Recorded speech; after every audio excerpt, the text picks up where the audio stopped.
Bonjour, salam alaikum, c'est toujours Dr Abbas Hossein et on va continuer notre série de vidéos sur les équilibres acido-basiques. Donc, la dernière fois, nous avions vu les calculs de pH pour les solutions de type simple. Nous avons vu le cas d'un acide faible et d'une base faible. Aujourd'hui, nous allons commencer à nous initier au calcul de pH de solutions de type mélange. Alors, ce que vous devez savoir, c'est que c'est un chapitre qui est un peu plus compliqué et il fera néanmoins sans doute l'objet de questions durant votre concours d'accès au résident.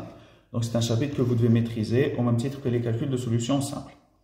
Alors, toujours, la problématique ou la première problématique que vous allez rencontrer pour répondre à un QCM qui portera sur le calcul des pH de solution, ce sera d'identifier la situation.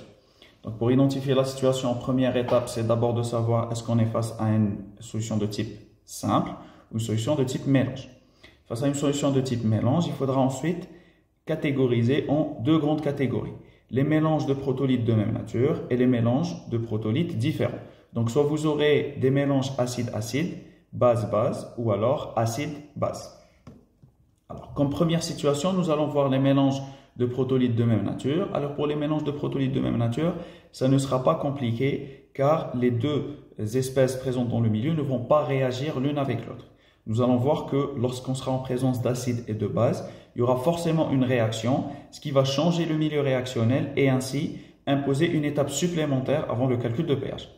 Donc si vous êtes face à un mélange de protolithes de même nature, que ce soit acide-acide ou base-base, il faudra juste identifier est-ce que vous êtes en présence de deux acides de même nature, c'est-à-dire acide fort, acide faible ou acide faible. En présence de deux acides forts, vous allez utiliser directement la formule pour éviter de faire d'autres calculs. Donc, vous allez faire l'addition entre la concentration du premier acide plus la concentration du deuxième acide et vous allez faire moins log. Donc, le pH sera égal à moins log Ca plus Ca2, Ca1 plus Ca2. Pour deux acides faibles, ce sera une situation analogue. Donc, vous allez faire la somme des concentrations des acides, mais cette fois-ci, vous devrez multiplier par le Ka. Donc, vous aurez un demi-log Ka1, Ca1, plus Ka2, Ca2. Alors, la démonstration de ces formules est assez compliquée, surtout pour celle des deux acides faibles. Donc, je vous conseille de les retenir telles quelles pour éviter de vous embrouiller dans les démonstrations. Concernant la situation où vous aurez un acide fort et un acide faible, généralement, le plus souvent, on va ignorer la concentration de l'acide faible et on va calculer comme si on était en présence d'une situation où le seul acide présent en solution sera l'acide fort. Alors, vous aurez pour les mélanges de base une analogie exactement pareille. Donc, vous aurez le cas de deux bases fortes, deux bases faibles, une base forte et une base faible. Alors, les situations les plus compliquées seront, comme je l'avais dit tout à l'heure, les mélanges acides et bases, car les acides et les bases vont réagir l'une avec l'autre dans le milieu réactionnel. Donc, une fois que vous aurez identifié que vous êtes en présence d'un mélange hétérogène, c'est-à-dire acide et base, vous devrez d'abord, entre guillemets, faire réagir les acteurs ou les réactifs présents avant de faire le calcul de pH. Alors, je m'explique. Donc, si on va commencer par l'exemple le plus simple, c'est le mélange acide fort, base fort. Alors, à chaque fois que vous mettez un acide fort et une base forte dans un milieu réactionnel, ils vont réagir l'un avec l'autre. Donc, la problématique, c'est qu'il faudra tout d'abord faire votre réaction. Ensuite, vous pourrez seulement à ce moment-là savoir qu'est-ce que vous aurez au niveau du milieu réactionnel à T égale T final. Alors, je vais expliquer ça plus en détail. Donc, si vous mettez un mélange équimolaire d'acide et de base, tous les deux forts, ce qui va se passer, c'est que l'acide et la base vont se neutraliser et vous aurez un mélange qui contiendra seulement un sel, donc le pH sera égal à 7. Donc, si on prend par exemple le mélange NaOH plus HCl, un mélange équimolaire de NaOH plus HCl sera égal, ou plutôt nous donnera, étant donné que c'est une réaction totale, on peut écrire NaCl plus H2O.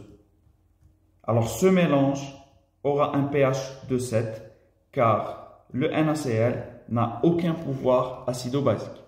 Donc, en présence d'un mélange équimolaire entre acide et base fort, le pH sera égal à 7 sans calcul. Alors, vous l'aurez deviné, l'étape supplémentaire que vous devrez considérer pour un mélange acide et base, c'est l'étape où vous allez faire réagir vos réactifs. Alors, pour faire réagir les réactifs, il faudra tout d'abord se poser la question par rapport à leur molarité ou à leur quantité de matière. Il faudra faire attention dans les cas où vous aurez des diacides ou des dibases, car il faudra considérer la normalité. Mais en présence, généralement, dans ces cas-là, on va vous donner des mélanges acide fort, base forte, qui seront de type monoacide et monobase. Donc, vous devrez considérer la quantité de matière. En présence d'un mélange équimolaire, vous aurez un pH qui sera égal à 7. En présence d'un excès d'acide fort, alors si vous avez une quantité de matière d'acide fort qui sera supérieure à celle de la base forte, qu'est-ce qui va se passer?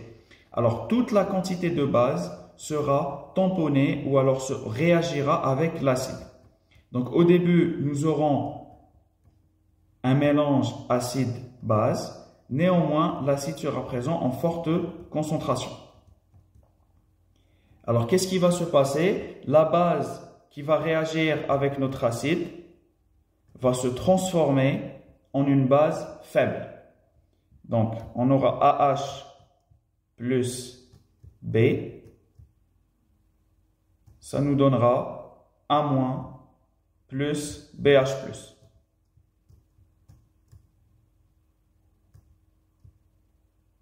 Alors, ce qu'il faut savoir, c'est qu'en présence d'un acide fort et d'une base forte, leur conjugué, c'est-à-dire la base conjuguée de l'acide et la base conjuguée, ou plutôt l'acide conjugué de la base, n'auront quasiment aucun pouvoir acido-basique. Donc, ce qu'on aura au niveau du milieu réactionnel, étant donné que toute la base sera consommée dans cette réaction, on aura seulement un acide fort en présence. Donc, en gros, la situation mélange acide fort, base forte avec un excès d'acide fort sera en fait une situation où on aura seulement un acide fort dans le milieu. Donc, pour le calcul de ce pH, ça sera moins log, ici il y a un moins, donc moins log A moins B, c'est-à-dire moins log la quantité de matière de l'acide moins la quantité de matière de la base pour considérer seulement la quantité d'acide qui sera dans le milieu. Alors ici, il y a une petite approximation, c'est qu'en fait on ne parle pas de quantité de matière mais plutôt de concentration, mais vous pouvez faire le même raisonnement sur la quantité de matière. Seulement, une fois que vous serez en situation de calcul, vous devrez prendre votre concentration. Mais sinon, pour le raisonnement, vous pouvez le faire sur la quantité de matière.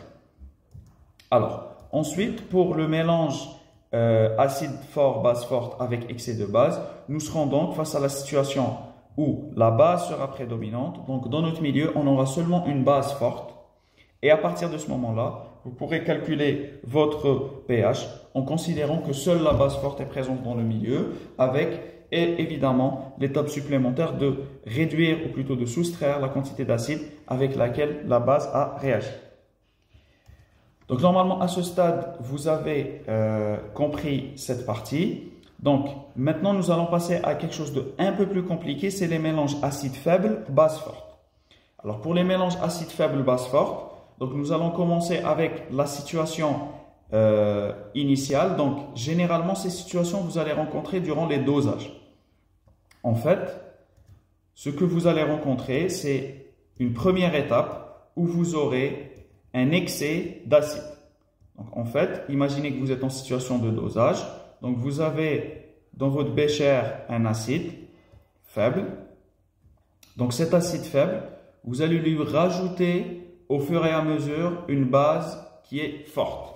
Alors qu'est-ce qui va se passer? Donc tout d'abord au début, donc avant le point d'équivalence, vous aurez toujours un excès d'acide par rapport à la base. Donc qu'est-ce qui va se passer? À chaque fois qu'une goutte de la base va pénétrer dans le milieu réactionnel, elle va réagir avec notre acide pour nous donner l'acide conjugué. Donc, qu'est-ce qui va se passer? En fait, la base va déplacer une quantité de notre acide vers sa base conjuguée. Donc, avant l'équivalence, on aura un mélange entre un acide et sa base conjuguée. Alors, un mélange entre un acide et sa base conjuguée est dit ou est défini comme étant une solution tampon. Donc, pour calculer le pH d'une solution tampon, on va appliquer l'équation d'Anderson-Hasselbalch, pH égale pKa plus log A- sur AH. Donc, si vous êtes en présence d'un mélange acide faible, base forte, et que vous êtes en présence d'un excès d'acide, vous serez donc dans la situation d'une solution tampon. Alors, pour les solutions tampons, je vais faire un exemple à la fin d'une des vidéos, de la prochaine vidéo normalement, pour vous expliquer comment on calcule le pH d'une solution tampon. Mais pour l'instant, vous devez juste savoir qu'un mélange acide faible, base forte avec un excès d'acide nous donnera une solution tampon car la base va déplacer une quantité de l'acide vers sa base conjuguée. Alors, en présence d'un mélange équimolaire, qu'est-ce qui va se passer? En fait, nous n'aurons plus de base et plus d'acide dans le milieu. Toute la base aura réagi avec tout l'acide présent. Nous aurons donc une situation où seule la base faible sera présente dans le milieu. Donc, dans cette situation, vous allez considérer que dans votre milieu réactionnel, vous n'aurez que de la base faible. Alors, pour le calcul d'un pH de base faible, nous avons déjà vu ça. Donc, une fois que vous aurez la concentration de votre base, qui sera égale à la concentration de l'acide et de la base que vous aurez dans votre milieu réactionnel, vous aurez votre acide, ou plutôt votre base faible, qui sera présente toute seule dans le milieu. Autrement dit, dans cette situation, toute la quantité de l'acide présente aura été déplacée par la base pour vous donner une base conjuguée. Alors, dans la dernière situation, c'est-à-dire après le point d'équivalence, vous aurez un excès de base forte. L'excès de base forte, donc une fois que vous aurez atteint le point d'équivalence, vous aurez votre A- dans le milieu. Alors, après le point d'équivalence, si vous continuez d'ajouter de la base, vous aurez un mélange base forte et base faible. Donc, le mélange base forte, base faible, vous aurez seulement à considérer votre base forte et vous pourrez calculer votre pH avec l'équation, ou plutôt, voilà, l'équation de la base forte. Donc, si je dois récapituler rapidement, alors j'ai pris en exemple les situations de dosage car c'est plus facile à visualiser. Mais sinon, vous pouvez avoir des mélanges qui seront présents dans un milieu sans pour autant qu'on soit dans une situation de dosage. Donc, si on a un mélange acide faible, base forte, avec un excès d'acide faible, qu'est-ce qui va se passer? La base va déplacer une quantité de l'acide vers sa base conjuguée. Nous aurons donc une quantité résiduelle d'acide qui va persister dans le milieu et une quantité de base conjuguée. Nous serons donc dans une situation de solution tampon. Donc ici, nous allons appliquer l'équation d'Anderson-Hasselbalch. Alors, en présence d'un mélange équimolaire acide fort, plutôt acide faible, base forte, nous serons en présence de l'acide, plutôt de la base faible, toute seule. C'est-à-dire que toute la quantité de l'acide aura été déplacée vers sa base conjuguée. Nous n'aurons plus aucune quantité d'acide faible dans le milieu. Pour la troisième situation, nous aurons notre base faible qui sera issue de toute la réaction entre l'acide et la base. Et on aura en plus un excès de base forte qui sera dans le milieu et qui n'aura pas réagi avec l'acide faible car l'acide faible aura été terminé par une quantité de la base. Donc en gros, si vous voyez ici, vous avez une symétrie. Donc ici, excès d'acide faible, excès de notre réactif et une quantité de base conjuguée qui sera issue de la réaction. Ensuite, mélange équimolaire, vous aurez les deux qui seront plus dans le milieu. Vous aurez seulement le résultat de leur réaction. Et prédominance de la base forte, vous aurez votre base forte avec votre base faible qui sera issue de la réaction entre l'acide et la base. Alors, pour les mélanges acide fort, base faible, vous aurez exactement la même situation, mais vous devrez tout inverser. D'accord? Donc, excès de base par rapport à l'acide, vous aurez une solution tampon. À l'équivalence, vous aurez l'acide faible conjugué issu de la réaction entre la base et l'acide fort. Et en cas d'excès d'acide fort, vous aurez un excès d'acide fort en présence de l'acide conjugué et vous devrez considérer seulement plutôt la quantité de l'acide fort en présence dans le milieu. Alors, j'espère que c'était clair. Donc, on va se retrouver dans une prochaine vidéo pour vous parler maintenant du mélange entre un acide faible et une base faible. Donc, on va voir comment on va calculer le pH d'un mélange acide faible, base faible. Donc, nous avons vu les mélanges acide fort, base forte, acide faible, base forte, base faible, acide fort. Et maintenant, nous allons passer à la quatrième situation, c'est-à-dire le mélange acide faible, base faible.